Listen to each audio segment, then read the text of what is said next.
Hey guys, been a while since I've been on here. Just got real busy at work last week, so I haven't had time to be out in the shop or anything. But today we're gonna do some upgrades on this Husky 61 Rancher. We're gonna do. I think I got the parts for the rim sprocket conversion, and I've got some chain guides that need to go on because it's had a little trouble throwing chain off to the inside, the crankcase side, and I'm going to put the guides on and maybe it'll help it. If you want to, and you're interested in watching the video and kind of seeing how everything goes together, then just keep watching. Alright guys, so I've got this chain guide right here. We're going to take it and we're going to put it right here and just push it in. I think I've got it upside down, and I do, so I'll just pry it back off because I'm not very good about paying attention. Put the lip part up. Bring it up here where you can see it's got a lip right here. Put it up to the top.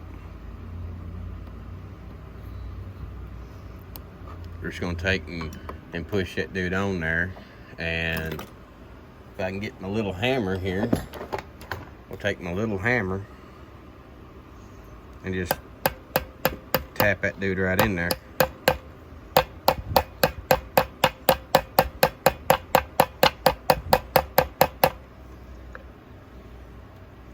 And this thing's got a spur sprocket on it, which I'm not very big on a spur sprocket. So I'm gonna take the spark plug out of this dude with my steel bar wrench, my steel screech.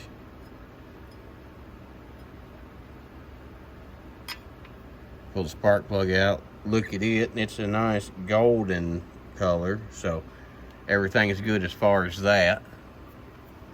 And then I'm going to get a piston stop, and we're going to put it in we're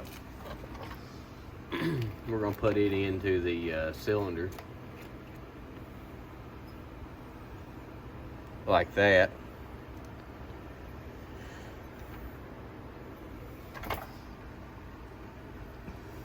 And if you look here real closely, you can see off and an arrow pointing this way. So what we're going to do now is we're going to get this dirty old clutch here with the new rim sprocket, and we're going to put this on this 61 and get away from the spur sprocket. Not that there's anything wrong with a spur sprocket. I just like a rim sprocket better.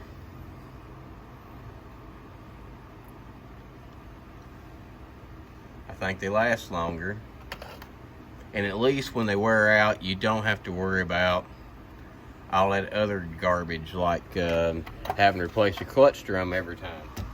Because not every time the clutch drum, the sprocket goes bad, the clutch drum is necessarily bad.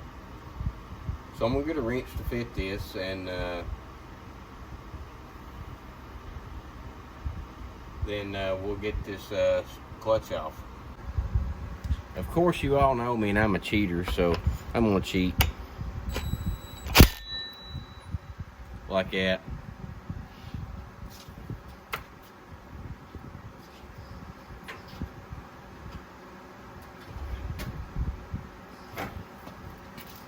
So now I cheated at taking the clutch off. And it don't take a whole lot with the impact to take the clutch off one of these. Just one little pop should do it.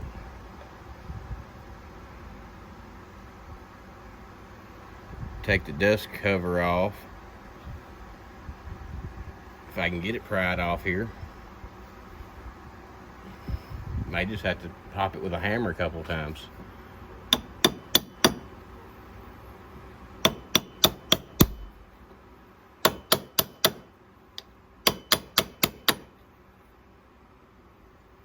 Still don't want to come off.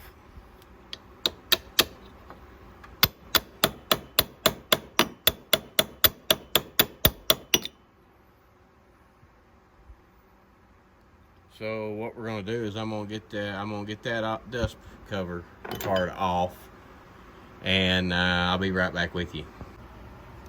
All right, guys. So I struggled a little bit out here. So with that ring that works as a dust cover for the oiling system here, I ended up having to grind part of the nubs off of the splines for the new clutch here, so I could get the ring to go on. We're gonna put it on now, and there it is. It's a whole lot looser than it was when I took it off, and I end up having to heat it just a little bit to get it to come out.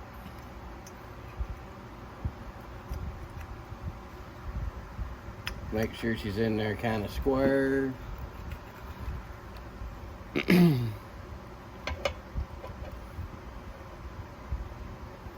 Then we'll thread the clutch back on.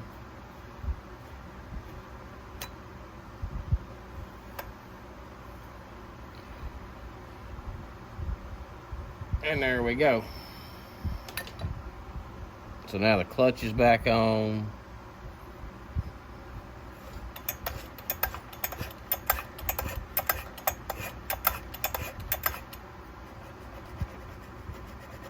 Everything spins pretty free. Then we'll put the bar and chain on. Running this old Oregon Power Match 24.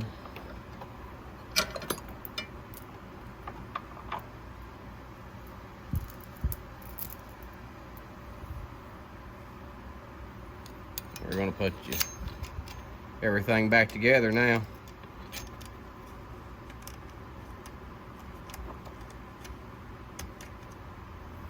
Which it's not going to be in any kind of adjustment, because I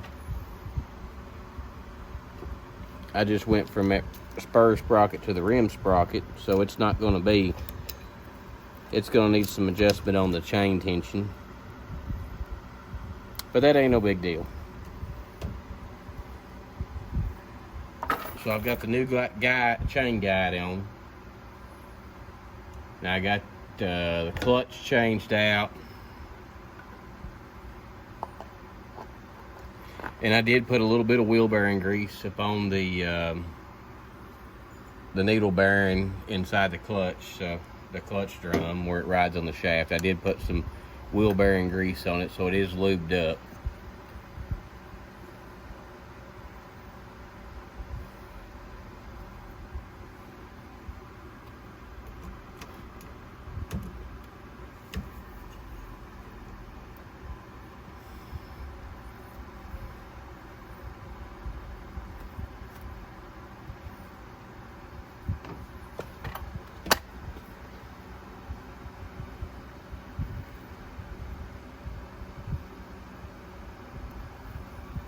Now I'm going to have to loosen off the tension screw because she's too tight. Loosen it up.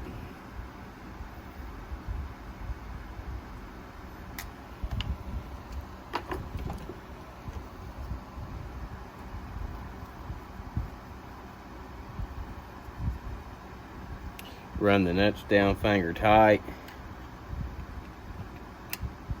And we're going to come back in here with the screwdriver, and we're going to hit this chain adjuster.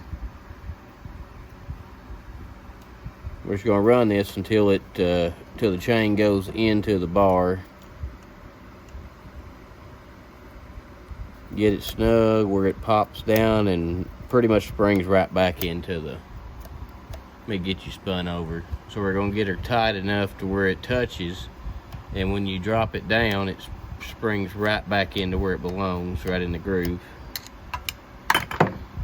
Now I'm going to take since I loaned my screech out, I'm gonna just take this ratchet and just tighten up the nuts on the clutch cover.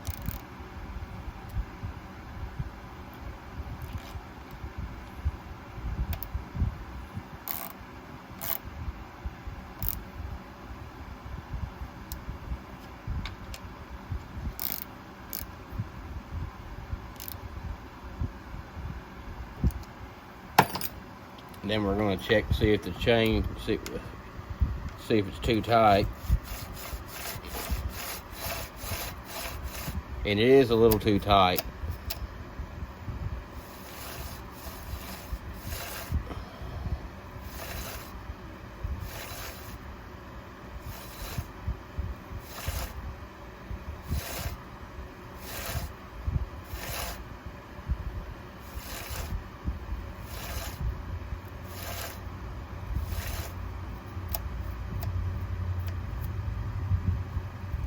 Well, not really.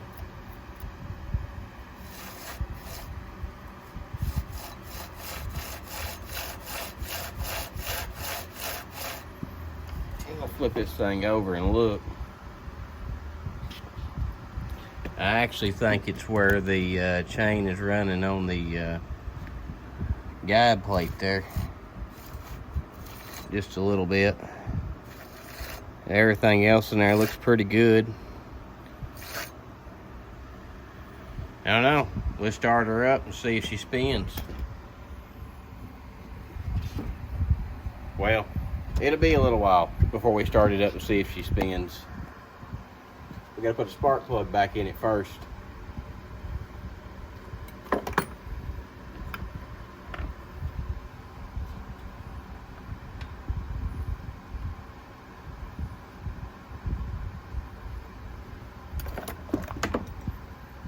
Then I'm going to go ahead and put the top cover on.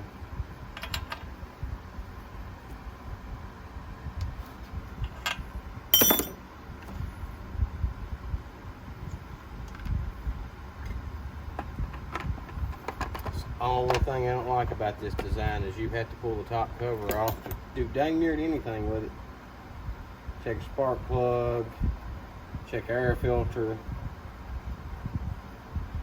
And if anybody out there knows where I can find a decent white top to put back on this thing, I may be interested.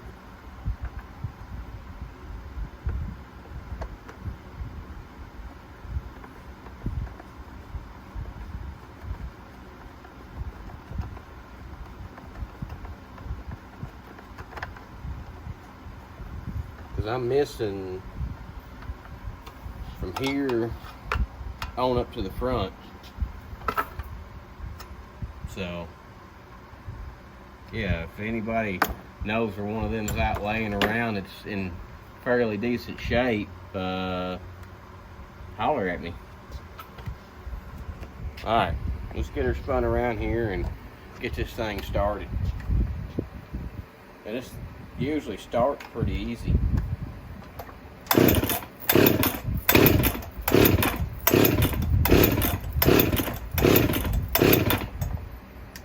Of course, we're gonna make me out to be the liar today.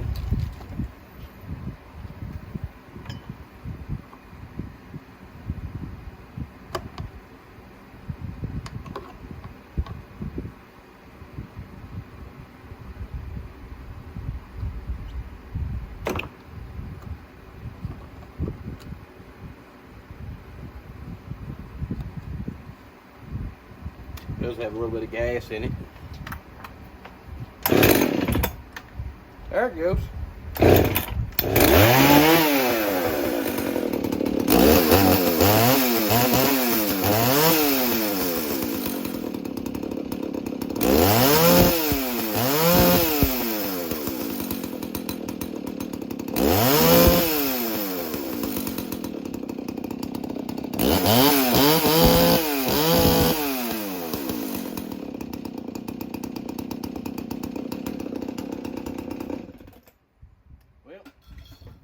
I guess that's a success. I mean, it did start and everything. If you like this video, give me a thumbs up and possibly subscribe.